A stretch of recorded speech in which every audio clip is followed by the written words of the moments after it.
ഗൾഫിലൊക്കെ ഉള്ള നമ്മുടെ സുഹൃത്തുക്കളുണ്ടെങ്കിൽ അവർ വരുമ്പോൾ ഞാൻ ചോദിക്കും അവിടെ പെർഫ്യൂമിനൊക്കെ എന്താ വില എന്ന് ചോദിച്ചു കഴിഞ്ഞാൽ അവര് നമുക്കൊരു പെർഫ്യൂം ഒക്കെ മേടിച്ചോണ്ട് വരും എന്ന് ഞാൻ ഇവരുടെ അടുത്ത് പറഞ്ഞു. പിന്നത്തെ ആഴ്ച ഞാൻ ദുബായിക്ക് ഏതോ പടത്തിന്റെ ARMന്റെ പ്രൊമോഷന് പോവാൻ സമയത്ത് ഇവൻ അവിടെ പെർഫ്യൂമിനൊക്കെ എന്തായിരിക്കും വില അങ്ങനെ ഞാൻ വന്നപ്പോ മേടിച്ചു കൊടുക്കുന്നതാണ്.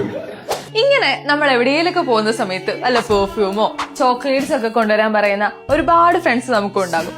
ഇതൊന്നും അല്ലാതെ നമ്മൾ പോയ സ്ഥലത്തുള്ള വല്ല കല്ലോ അവിടുത്തെ ബസ് ടിക്കറ്റോ പൂവോ ഒക്കെ കൊണ്ടുവരാൻ പറയുന്ന ആൾക്കാർ നിങ്ങളെ കൂട്ടത്തിലുണ്ടോ? എന്നാ അങ്ങനെ കുറച്ച് ആൾക്കാരുണ്ട്. ആദ്യമൊക്കെ ഞാൻ വിചാരിച്ച് എന്താ ഇവരീ പറയണേന്ന്. പിന്നെ ആലോചിച്ച സമയത്ത് എനിക്കത് ഭയങ്കര രസമായിട്ട് തോന്നി. അതായത് നമ്മളൊരു സ്ഥലത്ത് പോയിട്ട് അവിടെയുള്ള ഒരു എക്സ്പെൻസീവ് ഗിഫ്റ്റോ ഈ പെർഫ്യൂമോ ഒക്കെ കൊണ്ടുവരുന്നതിനേക്കാൾ നല്ലത് ആ നാടിന്റെ ഒരു എസെൻസ് അവർക്ക് ഗിഫ്റ്റ് ചെയ്യുമ്പോൾ അതൊരു ഭയങ്കര ബ്യൂട്ടിഫുൾ ആയിട്ടുള്ള കാര്യമല്ലേ. അത് ചിലപ്പോൾ അവിടുത്തെ ഒരു കല്ലിലോ അല്ലെങ്കിൽ അവിടെ മാത്രം ഉണ്ടാവുന്ന ഒരു പൂവിലോ അല്ലെങ്കിൽ അവിടുത്തെ ഒരു ബസ് ടിക്കറ്റിലൊക്കെ ആയിരിക്കാം അതിന്റെ ഒരു എസെൻസ് ഉണ്ടാവുന്നത്.